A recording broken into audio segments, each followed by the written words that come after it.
back. Thank you so much for choosing to stay with us. And in case you're just joining us, welcome to Kenya's Gold, where the focus of the day, as is the norm every single Friday, is on climate smart agriculture, sustainability, and also a lot of conversations on what we need to do to achieve our goal on food security. No, uko busy.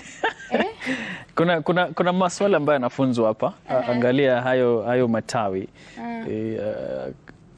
Hili linakaa kukauka, kubadilisha rangi. Hapa unaona kijani kibichi. Sasa labda nimuulize tu swali, wakati mnafanya hivi kwa kudonoa namna umesema, tunatupa hii, tunaacha hii kwa sababu gani na utaratibu upi ambao unafuata wewe? Sasa nitachagua hii. Hii unaona imebadilisha rangi yake. So hii ukiweka pamoja na hii saa zile utachemsha hizo mboga. Tuko na vile hii itatoka tofauti. Naelewa. Okay. Sasa ya kukula hata ukikula utaisikia. Because already is bad. Okay. Yeah, imeiva already. Itakuwa na ukali tofauti. Si kama ukali yenye iko hapa. Simekuwa hii ni medicine. Ukimeza medicine utasikia ingine there is something wrong. Yeah. Hapa tuko kwa dawa sasa. So to furnish us some more in this conversation, we are also joined by Mr. Hudson kutoka Ingo. Mrembe Hunt. Mrembe boss. I've learned a bit of Leah. Thank you so much for making time. He's from BioVision Africa, and just getting straight into the conversation, talking about food security as a country. Are we focusing a lot when it comes to cash crops and leaving the food itself that people need to eat every day? Kwa sababu sana utaona, even when stakeholders and leaders are talking about policies, you'll see a lot when it comes to coffee, when it comes to tea, and we are talking a lot about the export markets. But back at home, are we focusing on that which we need to eat every day to make sure that we are food secure? Shed more light on that. Yeah, first of all, thank you so much for having me here. And with regards to the entire issue of food security, I think there's a very pertinent issue that I need to mention.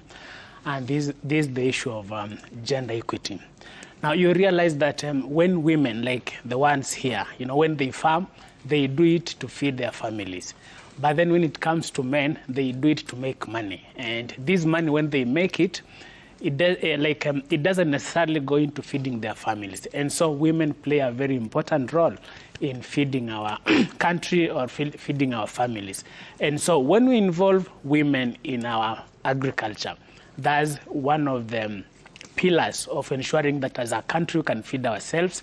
And then once we have fed our families, then the surplus, we can take it to the market and make some money out of it. But we need to ensure that our women are properly trained, properly empowered to engage into farming so that we can achieve food security as families and as a country. But in the case of men, when they do it, they are doing it for money, and this money ends, I don't know where. Yeah. Right. So are we focusing on all the right things when it comes to, is it horticultural crops, is it rice, as opposed to just putting so much effort in the coffees and the tea? What are your thoughts on that? I think as a country, there's a lot of incentives going into commercial farming, like where, horticultural crops like flowers are being promoted a lot. The incentives to encourage, those farmers in Naivasha who are doing it to produce even more, but we don't eat flowers. There are many incentives going into the pockets of coffee farmers. There are many incentives going into the tea farmers. But then we've forgotten about our smallholder farmers, and that's where organizations like BioVision Africa Trust, we are coming in and trying to empower them to ensure that we produce to feed our country. Right. So we need to work on those figures. Yes, please. Sawa. Naja kwako Miriam. Yes. Nafurahi sana, unaona namna wanafanya kazi yao, lakini kuna mtu mahali anajiuliza ulianzia wapi na kipi ambacho kilikusukuma kabisa ukamoto kuja na kundi hili la kuhamasisha kina mama kufanya kitu kama hiki?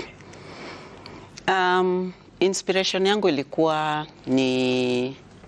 naturally I'm a passionate person about health and wellness. Na nikakaa chini nikafikiria chakula yetu ya kiasili bado haija huku sasa tukiishi huku town. Uwezi pata kwa urahisi chakula yetu ya kiasili unless uende back kwa village. Na hizi mboga za kienyeji sana unapata families ziko very busy. ama hata kama mtu ameandika mfanyikazi kwa nyumba, huyo mfanyikazi ako very busy ana hiyo wakati ya kutengeneza hizo mboga, kwa sababu ziko na kazi mingi vile mnaona zinafanyika hivi. So nikafikiria nikasema, mbona nisianze kupeana convenience kwa urban families. Tunadondoa hizi mboga, tunapika, na kwa sababu kupika upishi wa hii mboga iko na special skill.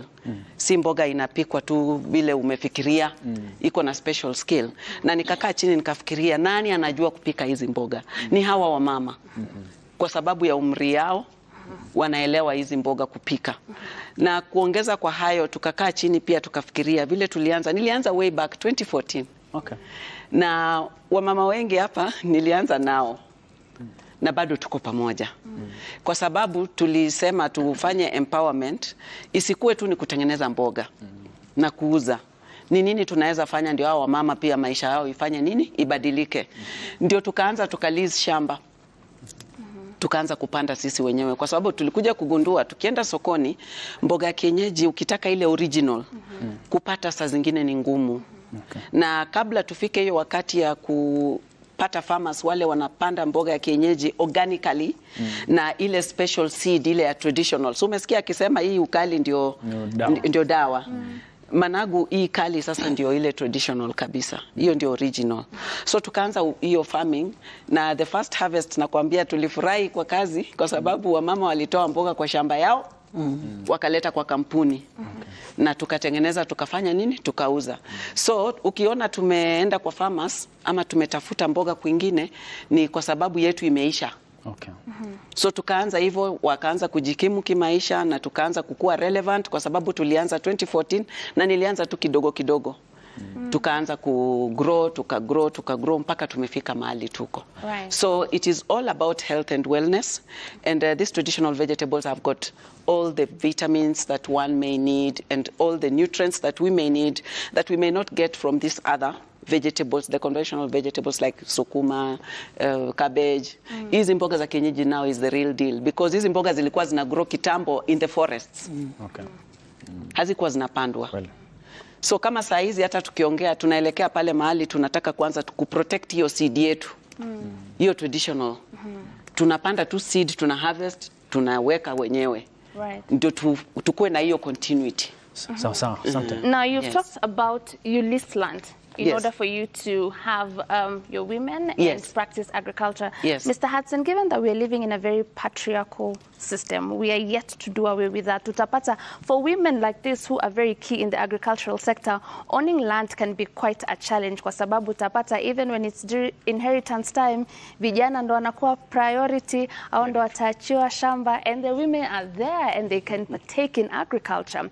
Moving forward, is there a way that we can ensure balance, you know, so that even our women are given equal opportunities when it comes to resources? They're viewed as people who can be at the front line when it comes to agriculture. Si watu tu wa kupanda, and then every other decision is made by the men. How do we work around that system? Yeah, I think at this issue we can look at it in two different ways. One way is ensuring that we have there are policies already, but then we need to ensure that these policies that empower the girl child, are followed to latter, like they're implemented to ensure that women get what is due to them.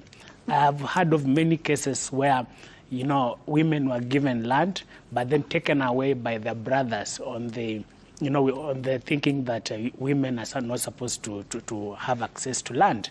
Another issue that we need to address is, empowering or educating the community to let them know that women or the girl child is has equal rights, just like the boy child.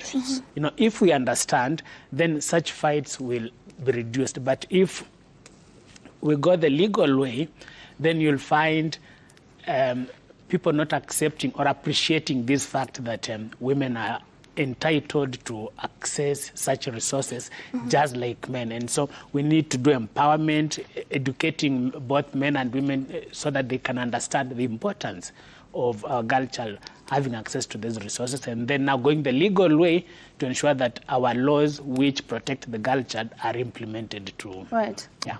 Has that started happening yet? The sensitization?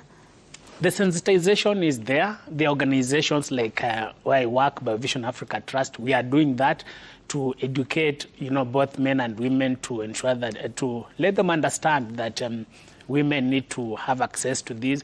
We are even, coming up with strategies where women, especially in women groups, we educate them, we give them knowledge and point them to where they can have access to resources like funds in case they want to start farming. Right. Okay. And then legally also, I know of cases that are ongoing where the girl child is being, supported to have access to what is due to them. All right. Good. Kama kungekuwepo na kongamano wanaume basi wangekufurusha sasa, lakini unawatetea hapa. Nimeona akikupigia makofi.